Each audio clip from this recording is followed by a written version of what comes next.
Mingalerba. I welcome you to Community Partners International's Introduction to Whistleblowing in a Humanitarian Context. I would like to remind you that CPI and its donors take fraud and corruption seriously. This presentation provides information that helps you understand the importance of a good whistleblower program, and how you and everyone else are an important part of it. Please make yourself familiar with the training. You will be happy to hear there will be no exams, but this training aims to give you important insights that you should use throughout your work. First, I have some instructions before we start. At times I may ask you to stop and perform exercises or activities. Please use the pause and play buttons at any stage, and when I instruct you. First, some background. What or who is a whistleblower? A whistleblower is someone who alerts an organization or other authority of suspected incidences of fraud and corruption, unethical behavior, and illegal activities.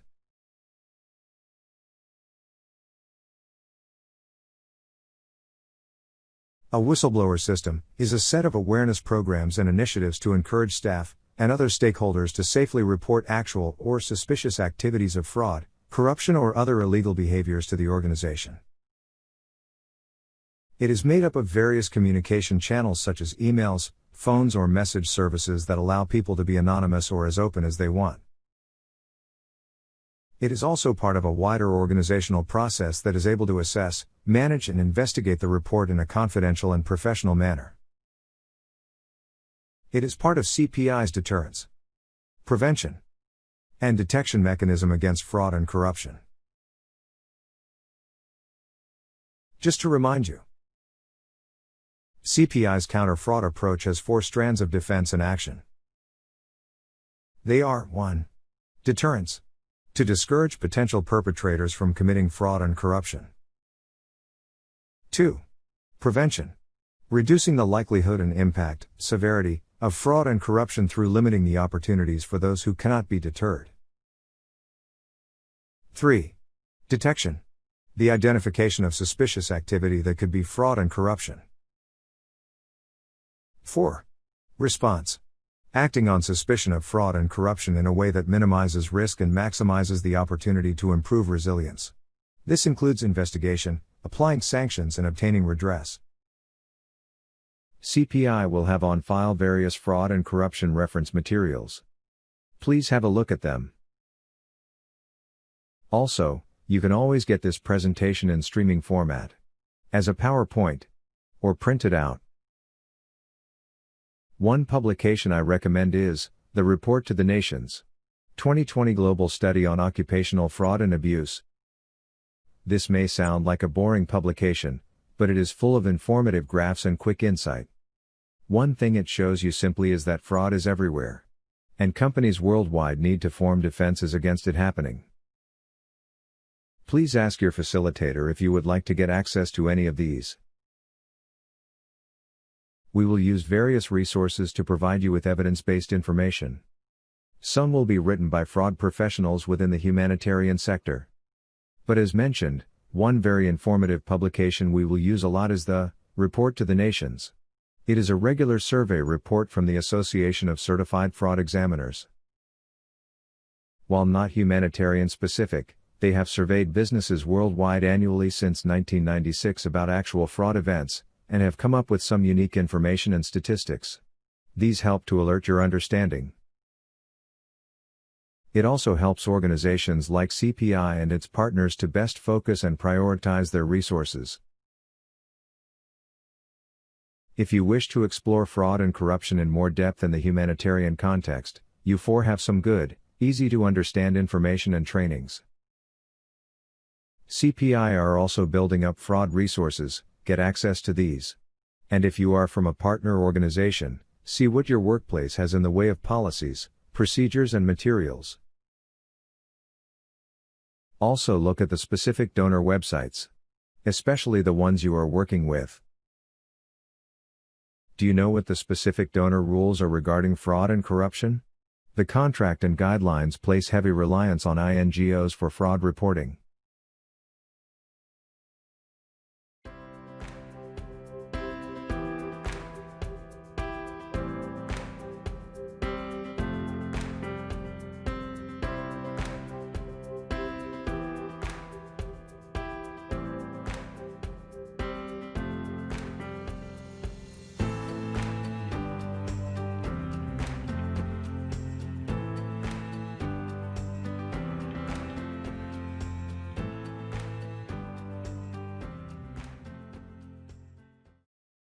So, why are you here? Why do I need to learn about whistleblowing? This crime went on for years. A social worker with supposable limited access to money. She stole 13 million British pounds. 17 million US dollars from the government.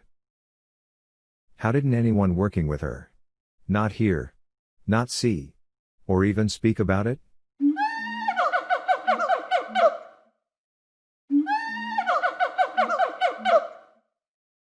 How many times have you seen headlines like this? Especially related to aid and development. A fraud so big. Someone must have seen it.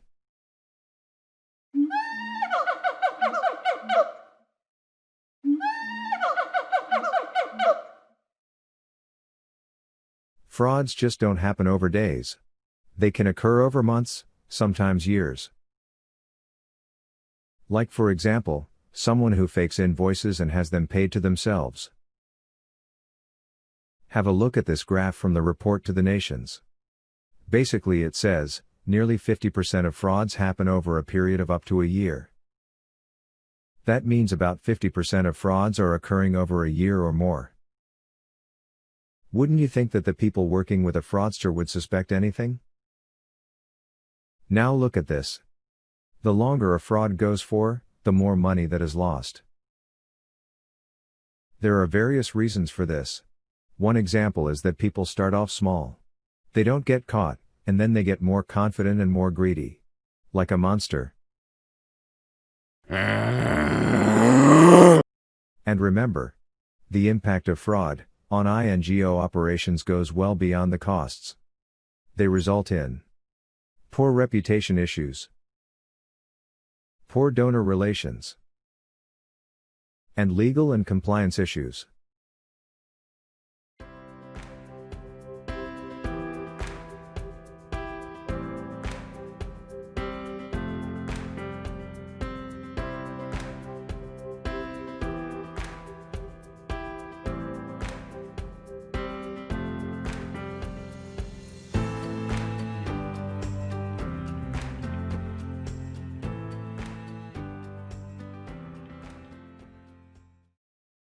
Alright, here is a quiz.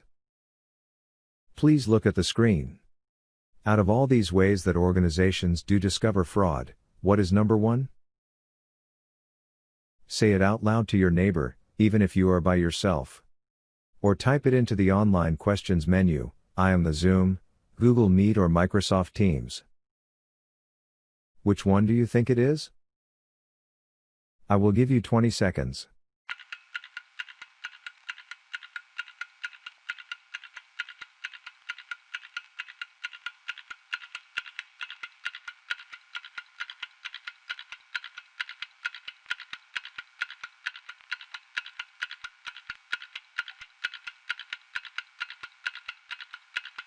Okay. Hope your brain is working. So what is the answer? It is people who see and inform in one way or another. People just like you. Here is the list in an orderly fashion.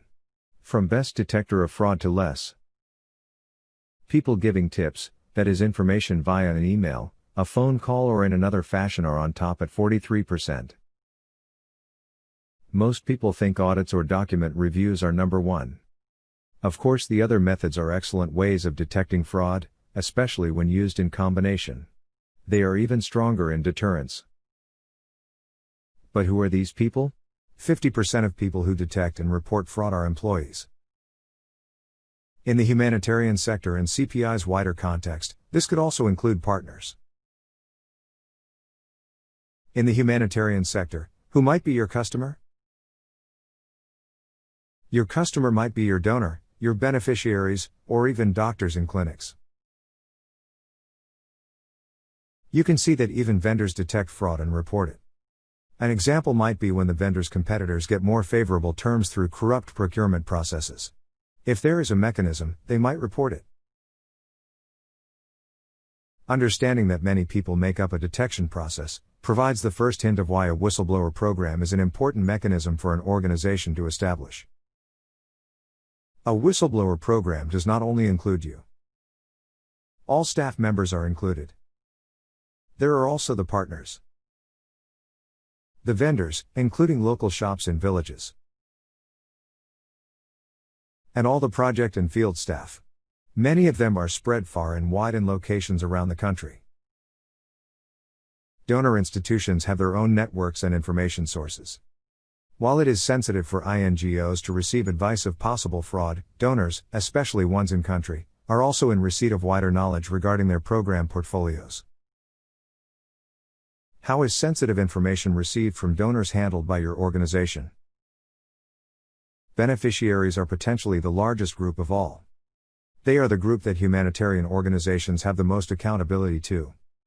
Unfortunately, beneficiaries are easily forgotten because INGOs are so focused on reporting to head offices and donors. How do your beneficiaries know the full services and assistance they are entitled to? Do they even know what they are signing for? Is it ethical that a middle person or service provider takes a commission, even if they arrange to collect the humanitarian supplies for the village? So many individuals and groups who can serve as a strong team against fraud. Together, they are a strong and complex network.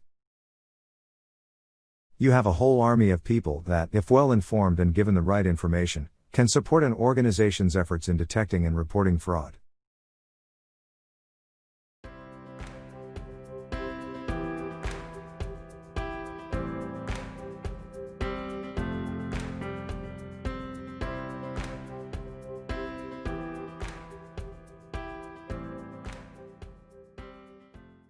Organizations and donors encourage or even make it mandatory for its employees and associates to report suspect fraud. But we all know that there can be a lot of pressure on people reporting fraud and corruption. And people committing the fraud will be particularly protective, and they may make you look bad. Will I lose my job? My supervisor will get angry at me. If I get it wrong, I will lose friends and future career options. Everyone will know. But I was only trying to do what is asked of me. For people to whistleblow, they need confidence that the management will treat their information confidentially and with respect. Whistleblower policies and procedures are an organization's statement of your rights and obligations. Of how they will treat and protect you. You may not be from Community Partners International, but do you know if they have a whistleblower policy? If so, where would you find CPI's overarching whistleblower policy?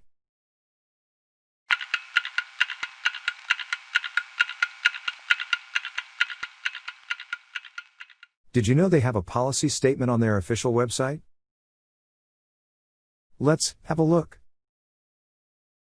To find it, go to About Us. Then, Policies and Governance. Then, Whistleblower Policy. This is a high-level statement that is just as important to you as it is to people reading it from outside. In short, it outlines CPI's commitment to protecting people who are in good faith, are reporting suspect fraud. Shortly, I will ask you to pause the presentation and take 10 minutes to read the policy that appears on CPI's website. It is also in the handouts. 2.3 Whistleblower Website Policy, Community Partners International. After reading this policy, I will want you to consider the question on the screen. What do you think is important to you, if you are an employee of CPI and you suspect fraud in your area?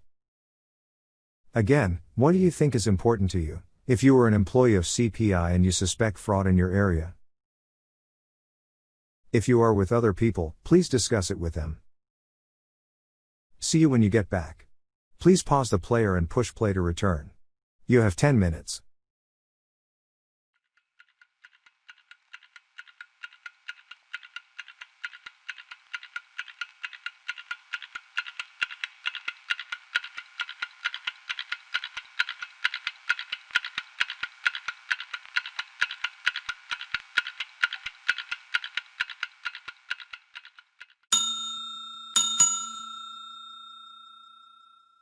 Okay, let's just reflect on the statement. Paragraph 1. Listen to these extract statements. It is the responsibility of all directors, officers, and employees. Report violations or suspected violations.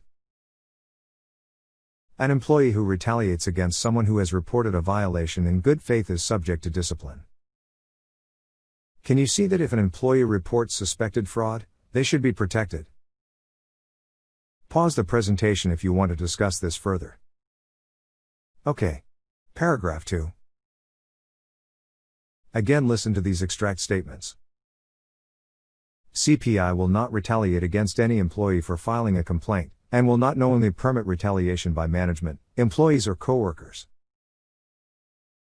Applicable law also prohibits retaliation against any employee, by another employee or by CPI for reporting, filing, testifying, assisting, or participating in any manner in any investigation, proceeding, or hearing conducted by CPI or a federal or state enforcement agency. Pause the presentation if you want to discuss this further. It is a mouthful, but it is full of whistleblower protection commitment. And finally, paragraph 3. Listen to this extracted statement. Please understand that by reporting these types of incidents to CPI, employees are assisting CPI to prevent incorrect behavior that is inappropriate for the workplace. Again, pause the presentation if you want to discuss this further with your colleagues. Remember this graph? Now I hope you are getting the idea why we need a mechanism like the whistleblower program. And that the people, whoever they may be, need to be protected. Fraud and corruption can be a nasty business. Someone who is committing the crime will be aggressive, evasive, and sly so they can protect themselves. They do it in secret. Organizations realize this and they put processes in place. Look out for the more detailed whistleblower processes that are in CPI or your organization.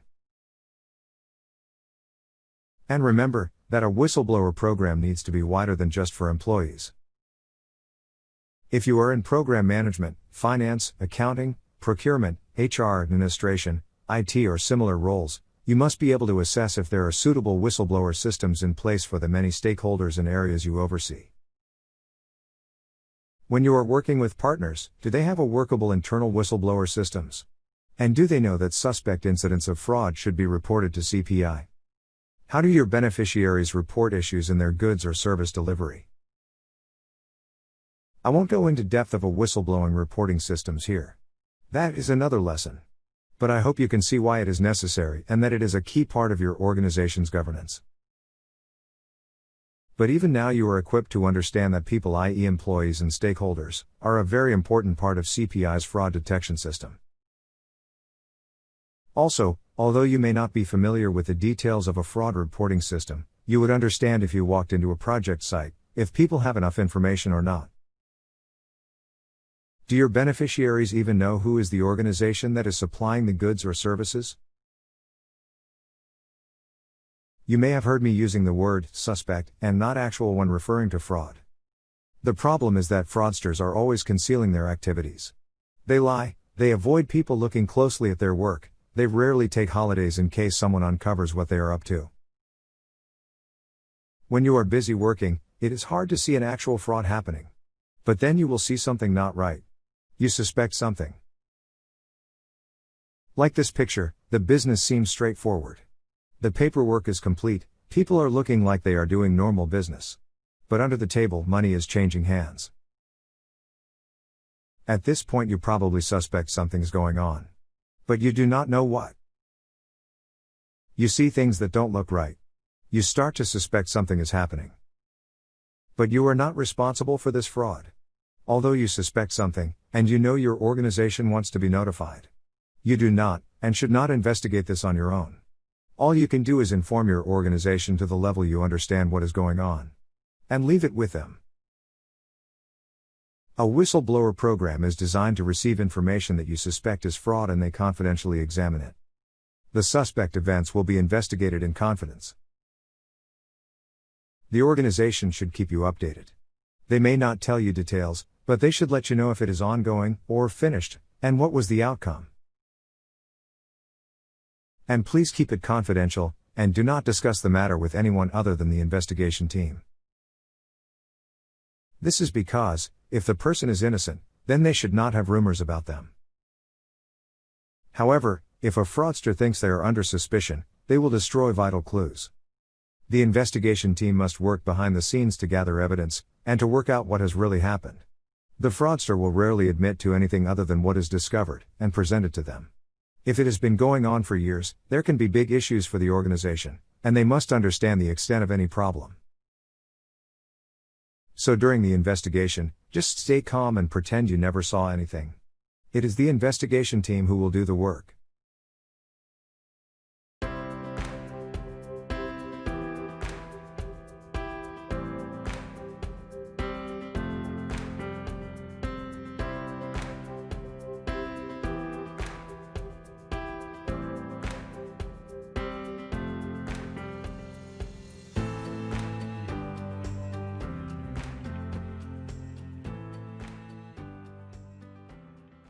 Okay, I have some quick questions for you to ponder before we conclude.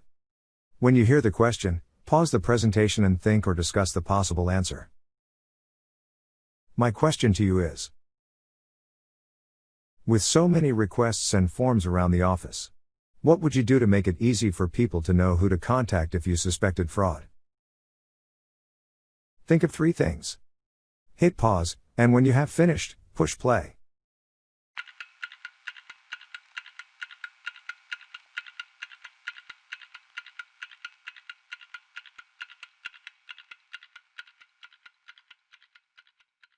So, what did you think of? There could be more, but here are 3 things I thought of. 1. Ask your supervisor. 2. Read the employee manual. 3.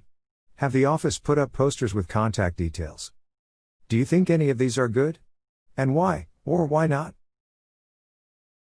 My suggested answers are just some of the things you can do. CPI and other organizations need to put messaging like this in various forms and locations, so employees and external people are informed and aware. Of course, there are many messages in the workplace and outside locations. The challenge is to balance these, but make it easy for people to find a solution. And think of this training session. It's also a way to raise your awareness. This is part of Community Partners International's commitment to mitigating fraud and corruption. And the important ingredient is you. Okay, I will present a different question, but very much a reality for humanitarian projects. It shows how INGOs need to think about the stakeholders, and the type of counter-fraud detection needed, in a particular humanitarian context. Places where vulnerable people have less access to information and resources. We know as humanitarians, the places where our beneficiaries are in some of the most complex and challenging environments. Think of cyclones, conflict, or just poor remote villages. This is also where humanitarian organizations have the most challenges monitoring fraud. The beneficiaries are some of the ones who have the most to lose. Wouldn't you want to hear from them if something is wrong? There is a lot to unpack here, but let's look at question 2 to get us thinking. The background is: your partners run a TB clinic. The patients should receive nutritional rations every week. The nurse receives money to buy the food. The patients never receive the food, and actually they do not know it is available. What would you do to set up a whistleblower hotline? So please think of some solutions and hit pause, and when you have finished, push play. Take as long as you want. Discuss it with your colleagues. See you when you get back.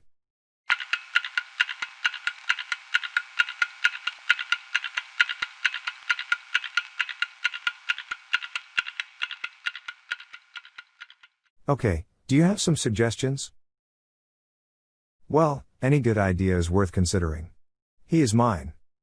In a clinic there may be many donors and numerous health messages. So your poster may not work, and the staff have no idea which INGO is paying for what. An idea might be in that the patient must sign the consultation form each week.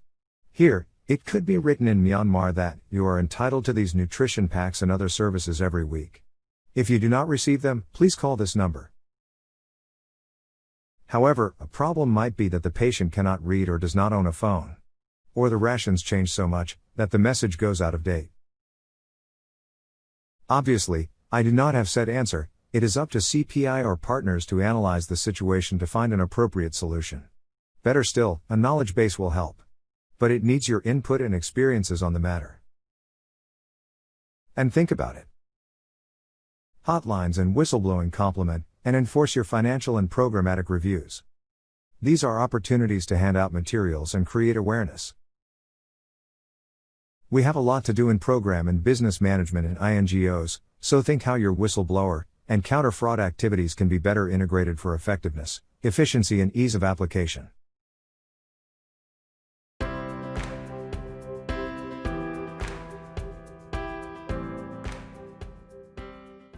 Alright, we are at the end of this training. Let's quickly recap the learnings. 1. A whistleblower is someone who alerts an organization or another authority of suspected fraud incidences. 2. A whistleblower system is a set of awareness programs and initiatives to encourage staff and other stakeholders to safely report actual or suspicious activities of fraud, corruption, or other illegal behaviors to the organization.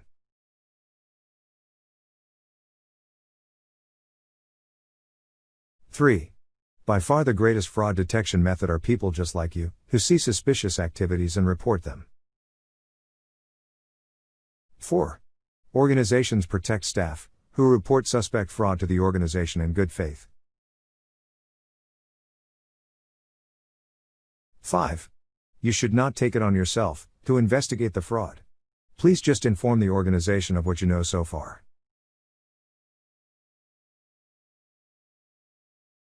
And finally 6. Be on the outlook in your project or area of responsibility. What is the best method for someone to know how to inform your organization about suspect fraud? Donors, governments, beneficiaries, and your organization expect such accountabilities in your management skills. Thank you for attending this training provided by Community Partners International. We hope you have gained good insight into whistleblower systems.